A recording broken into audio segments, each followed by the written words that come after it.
It's one of humanity's great mysteries. When did our ancestors first set foot in the Americas? Presumably, there should not be people on the continent before 15,000 years ago. A renegade archaeologist digging in a remote cave in Mexico makes a shocking discovery. Oh, bones. That could change everything. That changes history. And he's not alone. That's something. Everybody. Look at what Bonnie found. It just takes your breath away. Oh my God. As ancient soil reveals its secrets, scientists brave the elements and test their limits. This is not good. To expose an Ice Age highway so old, Speechless. People were coming and going from the east to the west and the north to the south, everywhere. it's rewriting history. It's just going to change everything we think about the people in the Americas. It's mind-blowing. The argument of how long we were here, we never had that argument because we just felt and know that we've been here for forever. I am walking where they were walking.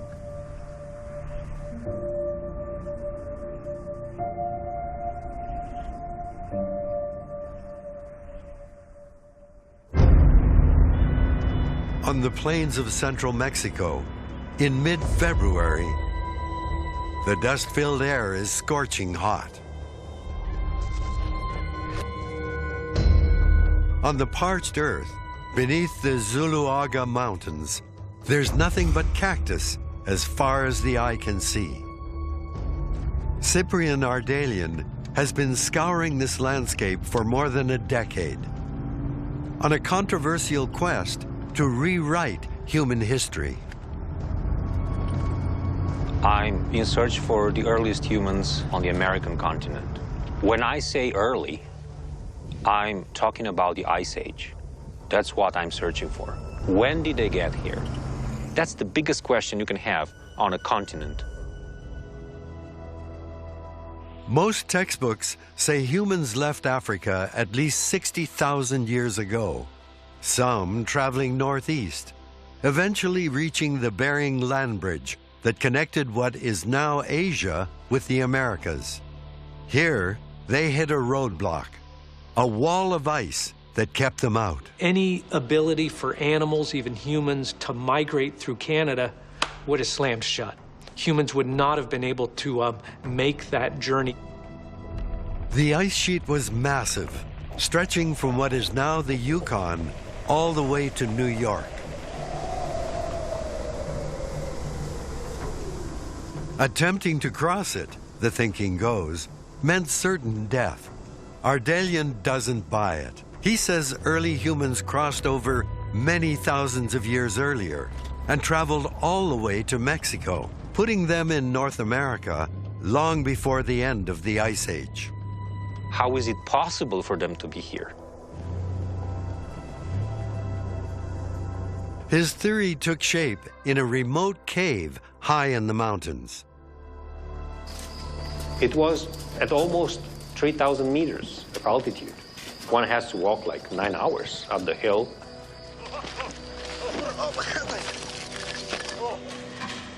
Looking for Ice Age plant remains, he found something entirely different. Suddenly, started to note small pieces of stone with modified edges. So when ancient people make tools out of stone, they hit the stone, and they obtain these pieces of stone that they can use as cutting tools or scraping tools. Day after day, my students were finding these things. I really didn't expect humans there. I realized that indeed the cave is actually full of tools. I still had no idea how old. Stone can't be dated, so he collects sediment around the tools and sends it for radiocarbon testing. When I started to receive the first results, and it was, the dates suggest 27,000 plus minus 2,500 years. We are in central Mexico, not on the coast, not right next to the Bering Strait. We are many thousands of kilometers from any possible entry point into the continent, whether by land or sea. And yet, for thousands and thousands of years, you have humans living there. In 2020, he published his findings, which make headlines around the world.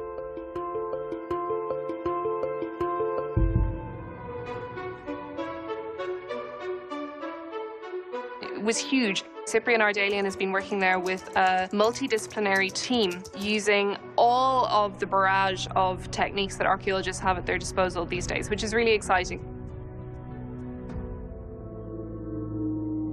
But the excitement is tinged with skepticism. The problem is whether or not the artifacts are truly artifacts, whether or not those are naturally produced from rocks falling and crashing into one another, or could these truly be things that were the products of humans? But the tools were alike. They were not accidents. To convince the skeptics, Ardelian needs more proof. He settles on a new dig site, 100 kilometers from the first, a deep cavern on the side of a mountain. It's called Cima de los Golondrinas, the Chasm of Swallows. Every grain of dirt that goes in, as well as animals, humans, whatever, never comes out, right? So it's like a time capsule. After months of preparation, he's ready to dig. 20,000 years ago, these mountains were lush and green. The ice didn't reach this far south. Plants and animals thrived here. But did humans live among them? To change the history books, Ardelian needs more than bits of stone. He's looking for bone, butchered animal bone. Cut bone beats stone tools because there is a stronger argument towards human presence when you have a human intervention on an animal part. A butchered animal has telltale cut marks on its bones that can be dated. A bone dates itself because you can take tiny samples of it and do radiocarbon. Finding even one bone in a cavern this size is a monumental task. They're digging down through time.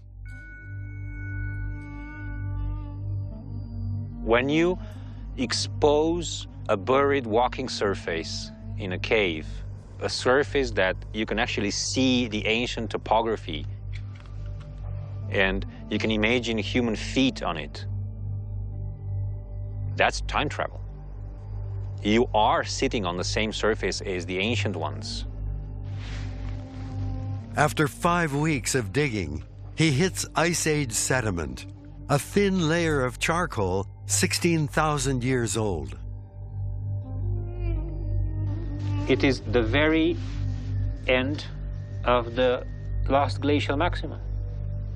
So the whole story we are telling here has to do with this layer. If the history books are right, there should be no evidence of humans below the charcoal.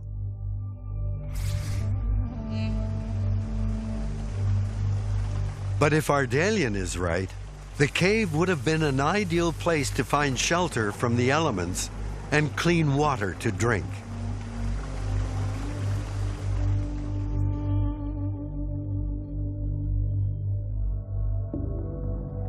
Oh, damn. Oh, bone sitting on the next layer, a big rib. It's maybe the rib of a small herbivore.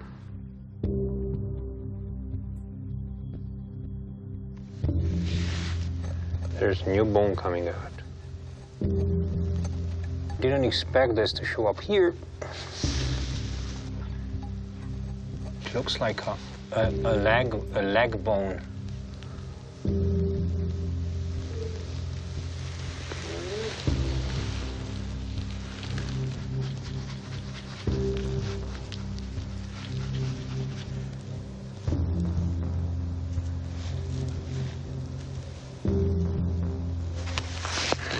It's cut. Cut. And it's V-shaped. This is an old cut. Ardelian thinks it's the ankle bone of a bighorn sheep. The faint etchings appear to have been made by a stone blade. 2 blows could be a first clue to the presence of humans at the very end of the glacial maximum in this cave. And if they were here in the middle of Mexico, they were probably roaming around the continent throughout the entire glacial maximum. That 1 millimeter cut changes history.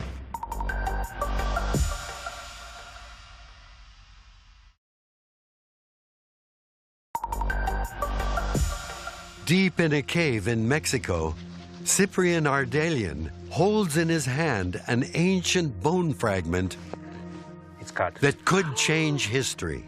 If the cut was made by a human, it means people were here at least 16,000 years ago, a notion prevailing wisdom calls impossible. We can't know the how until we know the when, so the when's got to be known first. The answers could lie 5,400 kilometers to the north in the Yukon, at the far eastern edge of what was once the Bering Land Bridge. Archaeologist Lauriane Bourgeon is sifting through tantalizing clues from a decades-old excavation site called Bluefish Caves. I heard about Bluefish Caves when I was doing my master in France, and I was told that there were some stone tools and some possibly modified bones, possibly 25,000 years old, but it was contested. The evidence sat in boxes ignored until Bourgeon decided to take a fresh look. The archaeologist who unearthed it in the 1970s was, like Ardelian, a renegade. Jacques Cinq-Mars disputed common wisdom, arguing the stone and bones he found at Bluefish Caves had been used by humans deep into the Ice Age.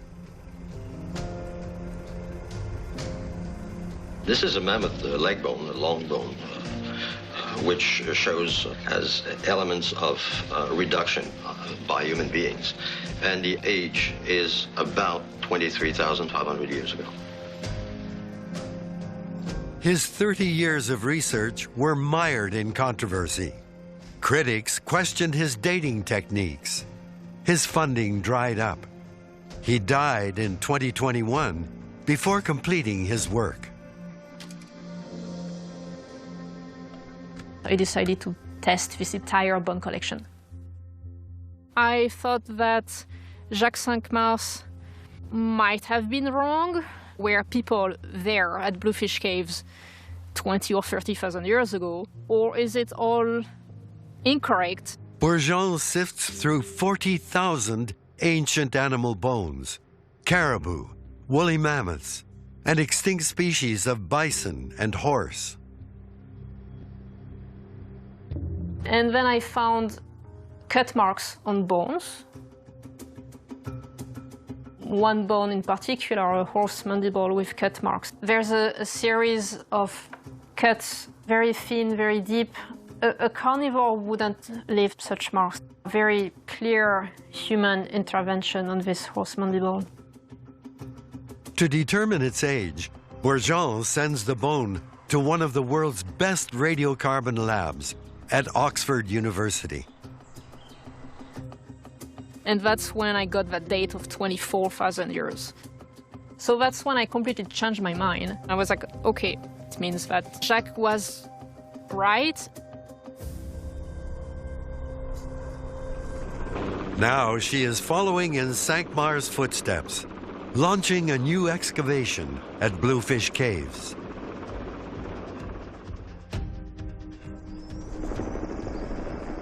This is Lauren at Bluefish Camp. We copy. Set 1 minute out. Bourgeon comes armed with technology that her predecessor didn't have in the 1970s. She's also brought an elder, a former chief of the local Vuntut Gwich'in community. Bruce Charlie worked with Cinq-Mars as a teenager during the original excavation 40 years ago. So we came here in the hope to vindicate Jacques Cinq-Mars and find more evidence.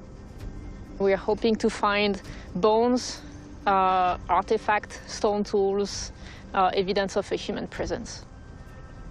Very happy to be here today, and I want to go do some digging and try to think about the past when it began.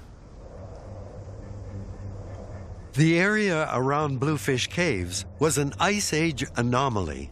Most of what is now Canada was under ice. But the northern Yukon was an ice-free plain, thick with shrubs and grasses. A huge lake filled the valley, and large mammals came here to drink. The caves above it would have been an ideal perch for human hunters. Number? Okay, and that was east? Yep. Perfect. Despite the mosquitoes and the constant threat of bears, the team excavates a rock shelter known as Cave 4. Cinq-Mars described it in his field notebook, but never had the chance to excavate. Well, hopefully from all of, from all the deposits here, we find something. Vuntut Gwich'in word for Bluefish Caves is Chi Cha'an. Our people called it in that sense. They call it as to what they saw. Rock, the water coming in and swirling around and creating the caves or the dens. The argument of how long we were here, we never had that argument because we just felt and know that we've been here for, again, forever. Our people say we have been here forever. They have every right to tell their story in their way, whether it's literal or whether it's metaphorical. I weave together archaeological knowledge, indigenous knowledge, environmental knowledge. Indigenous archaeologist and professor Paulette Steeves believes the story of when and how humans arrived in the Americas is tainted by a colonial worldview. I'm Cree Métis. I was born in Whitehorse, Yukon. When I was in elementary school, I wasn't taught anything. It was if, indigenous people didn't exist. When I was in university, I was taught that we'd maybe been here 12,000 years and we were Asians from Asia. Racism is embedded in American archaeology. It has been since day one. Cyprian Ardelian's findings suggest humans reached the Americas almost 30,000 years ago, a staggering 15,000 years before the ice receded enough to let them through. The cut bone he's discovered at the Chasm of Swallows could prove it once and for all. If the weather doesn't intervene, a windstorm is moving in, and it threatens to tear the camp apart. A story 30,000 years in the making could be blown away in a single day.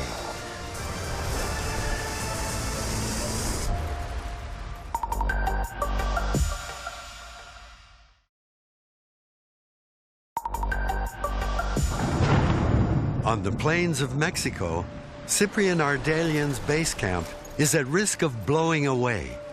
It's a race against the wind to save the precious artifacts he believes could rewrite human history.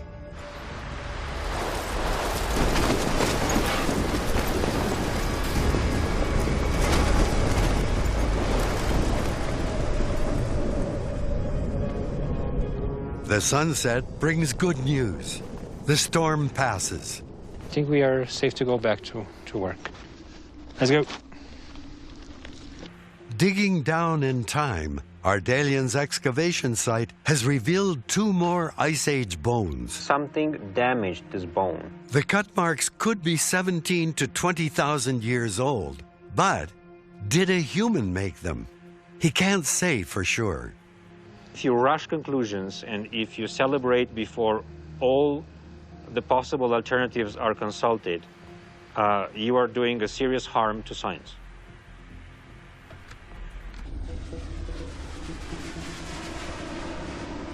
Looking for answers, he flies the bones to an electron microscopy lab in Mexico City. This microscope can magnify a bone down to the atomic level. It should tell them if the cut marks were made by ancient humans or the teeth and claws of another predator. This is a threshold. This is a real threshold. It would be a really, really big thing. They're hoping to see the signature mark of a spearhead or blade cut, a crisp, straight line that proves it was human-made.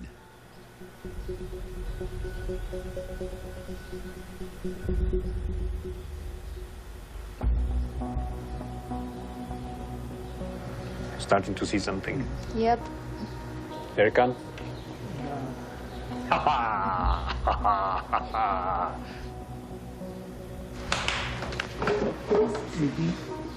That's where it enters. Yeah.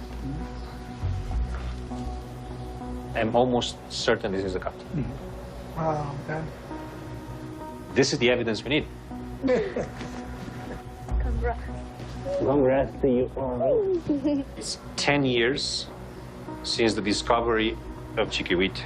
Wow. Is that right? That opened it all. It's a crucial moment. It's an emotional moment.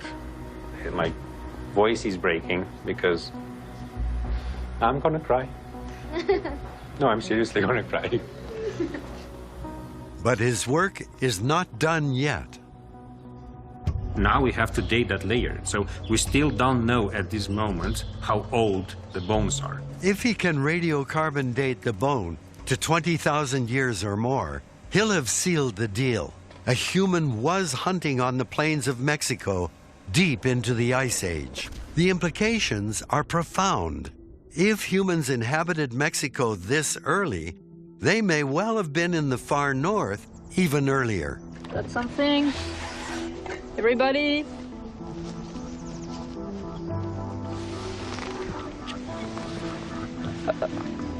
What do you think? Exciting, it's a horse tooth. You got a horse? Yeah. You got a horse?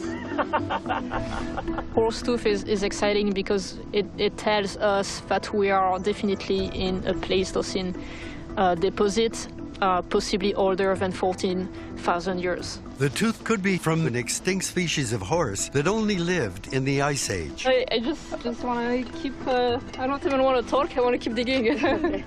Vuntut Gwitchin oral history is rich with stories of ancient ancestors traveling great distances, hunting mammoths. So there's a lot of reasons why I know that people have been here a long time. We know that mammals have been using land areas to cross between the continents for millions of years. They had to have land that was dry, that had food, and they wandered across it. Before and even during the Ice Age, animals migrated across continents as the climate fluctuated. The ice that covered Canada reached its peak about 20,000 years ago. But go farther back in time, 30, 40, 50,000 years, and it gets warmer and warmer. So we're told that even though early humans were very capable and they walked from Africa to northern Asia, they just stopped when they got there and they never crossed, like the mammals were coming and going all this time and humans never came over here. That doesn't make any sense. If herds of animals crossed into North America before the ice wall formed, maybe humans did too. Maybe they followed the food.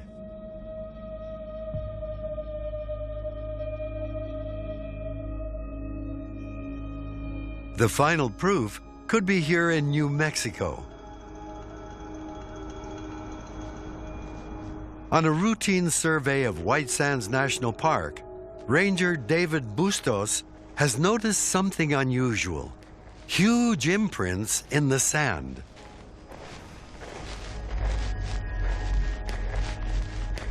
First prints we've seen in the park was after a large flood event. I was walking around and started looking and seeing these enormous mammoth prints. It's, holy cow, it's huge, about 13-foot strides, just really, really large stride. And there's no other animal anywhere, no other tracks that are that large, just an enormous animal. The storm had ripped off surface layers of sand, uncovering ancient gypsum soil, densely packed and covered in fossilized footprints. And then, you know, started seeing what looked like elongated prints. Really incredible footprint. And they seem like that just doesn't seem possible to have human prints alongside with the mammoth prints. Mammoths went extinct here about 10,000 years ago. We know humans used to hunt them, but how far back does their interaction go? I'm ready. Off we go then. Matthew Bennett has come here to find out. He's studied fossilized footprints all over the world. The images he sent me at that time were quite intriguing. I wasn't convinced, but I was certainly very interested.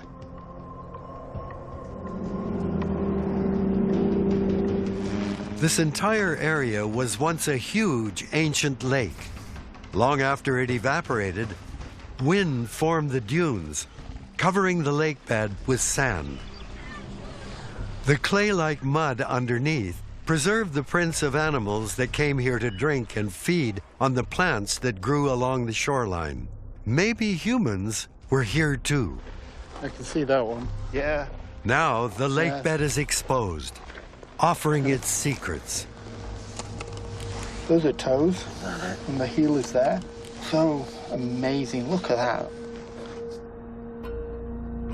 This beautiful sort of soul print of this human was sitting there, and at that point I thought, well, there were expletives, shall we say. In the corner here under the shadow you can see toes. There's a human print, holy cow, and you know, that was it. There's another one, you see, the heel's just in here. I don't get excited about a lot of things. It's not really in my nature. I'm sort of British after all, but there was excitement. To uncover the full story of these remarkable human prints, Bennett and Bustos invite a team of experts to have a look. One of them is indigenous archaeologist Ed Jolie. It's very much a visual experience being there at White Sands and literally, you know, walking, you know, potentially in the footsteps of my ancestors. You know, these were people that walked and talked, got mad and sad and angry, just like us. It's a pretty powerful experience. Kathleen Springer and Jeff Pegatti are here to confirm the age of the footprints.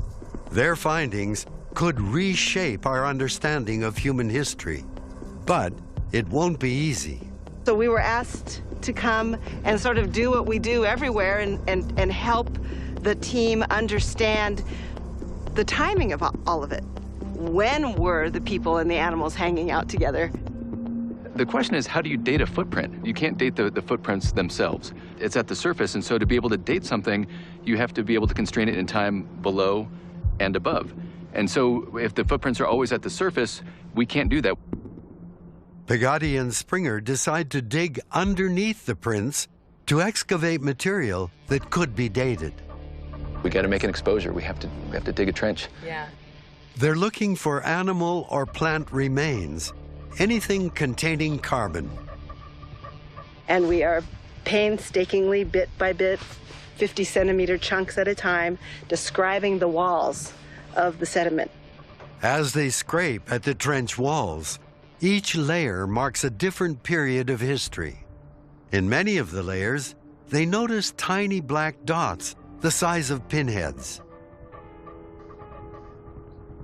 We were able to find seed layers of seeds that were positioned above and below various trackways. And there were prints down all over the place, right? And there are prints at the surface. So we basically said, you know, this could cover a fair bit of time. And in some places, actually, we were able to find seeds in the footprints themselves. So these people were walking around on a landscape, you know, stepping on these plants which were alive at the time.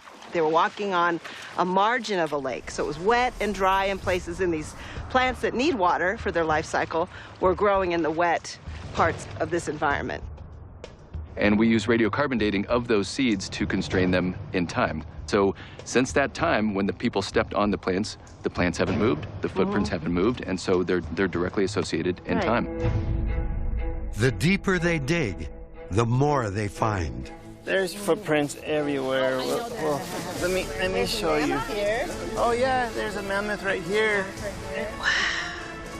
Oh my God.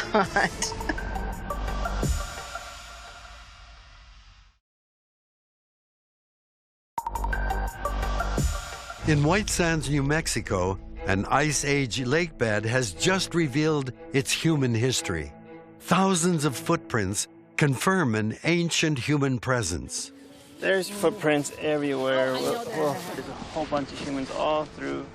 They're in the subsurface. We're like, yes. Animal prints mingle with human ones. Each layer takes them further back in time, and many contain the organic matter needed to date them.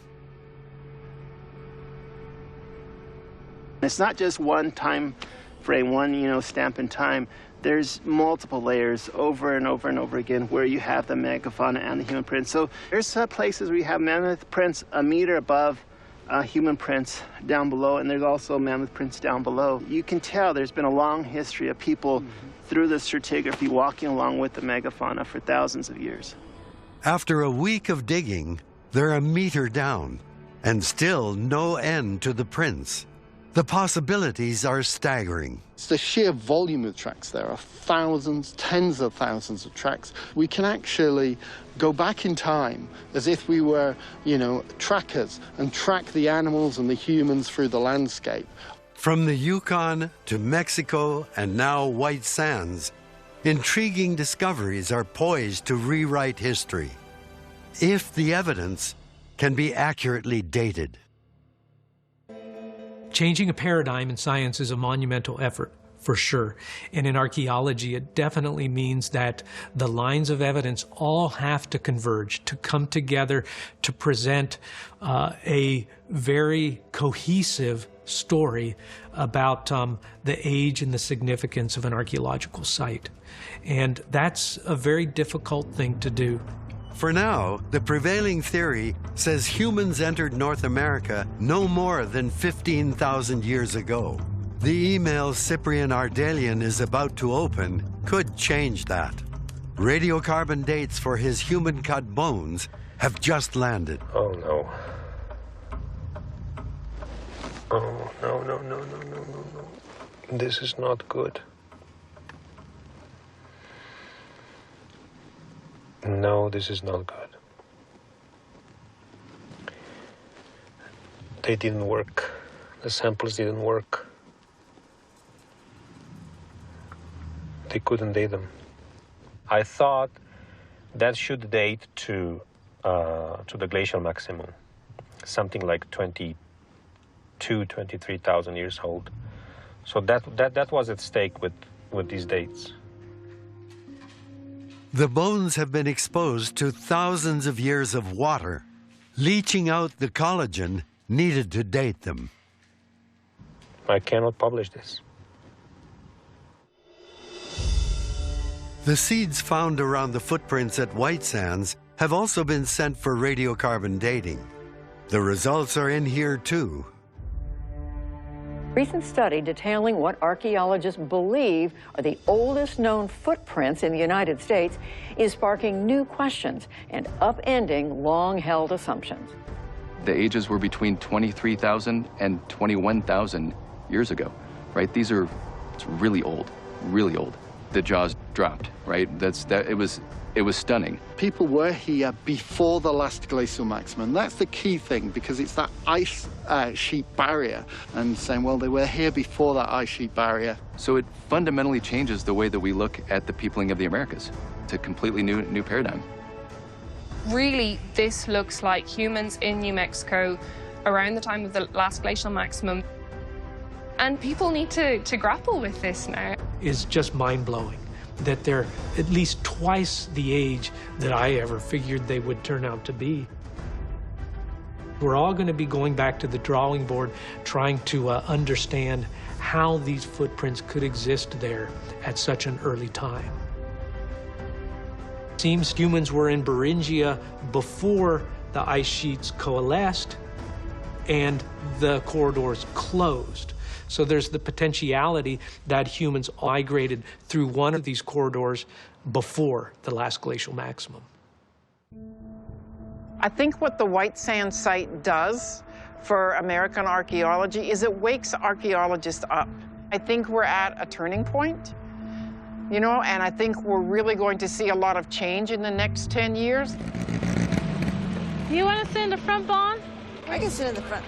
Native peoples have been saying for what feels like forever that they have been here since time immemorial, that we have this deep, venerable connection to the landscape that many people can't claim.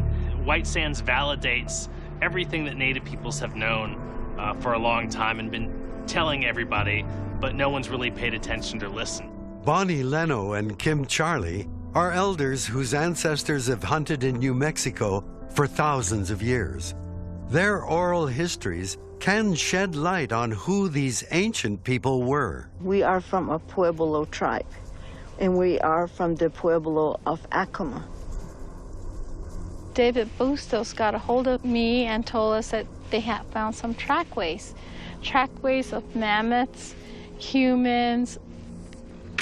There you go. Okay, good to There go. you go. Native Americans believe it's when you go somewhere where you found, you know, evidence of people living in the past, you always ask permission. When you go to a place like this, you have to really fully go there with an open heart. Right. And that's how you're able to connect with who's ever still there.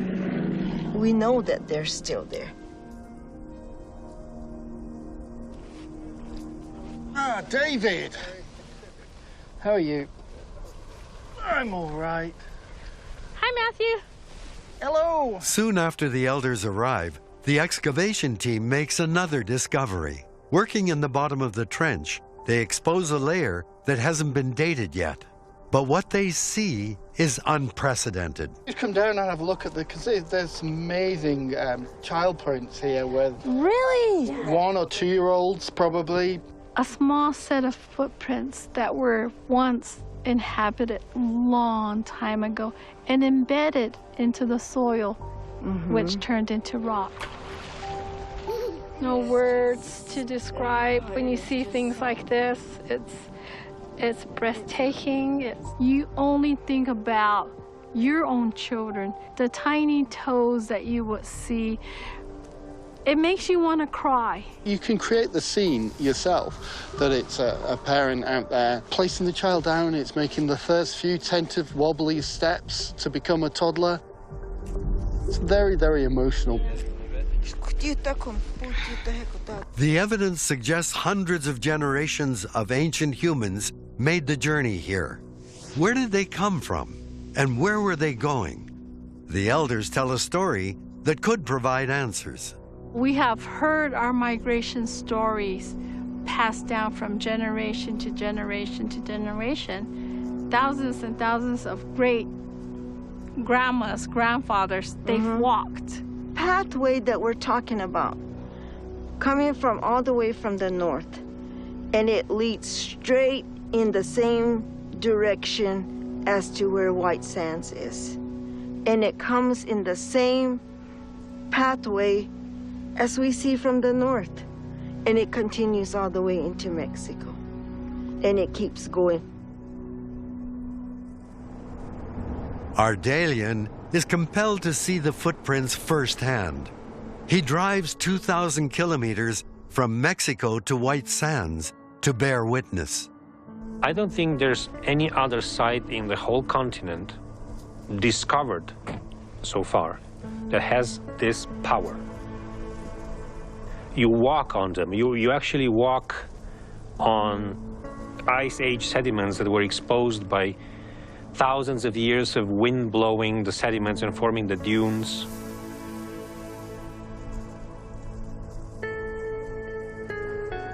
Speechless. Thousands of them everywhere. I mean, that only mean deep into the glacial maximum, you have full of people here, busy every day with their tasks, with their chores. That's not the life of somebody who has just arrived. That is the life of someone who's always been here. Modern science and oral histories combine to paint a riveting picture, a human journey that spans thousands of years, from the far north into New Mexico, from Mexico all the way to South America. The notion that it started with a single northern entry point is now up for debate. Everything is. What about multiple entry points at the same time from all angles? People moving north, people moving south, people moving east to west, west to east. That's what people do around the world.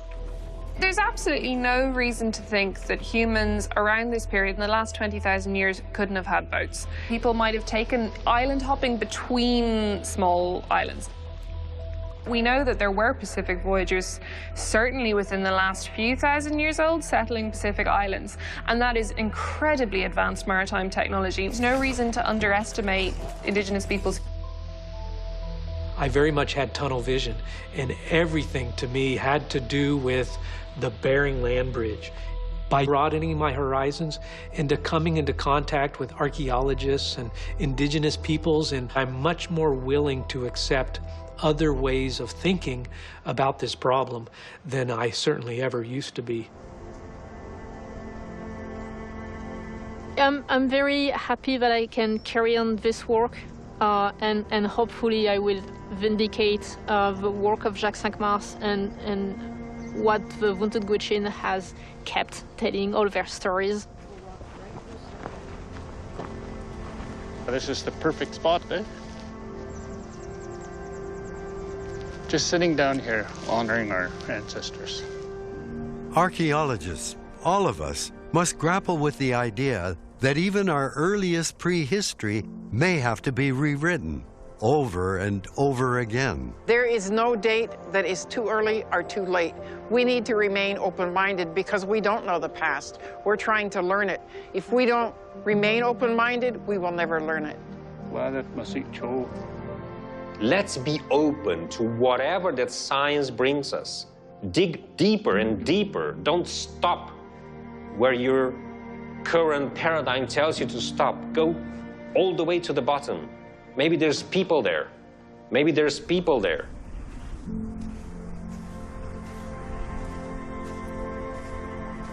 There is no oldest and earliest anymore.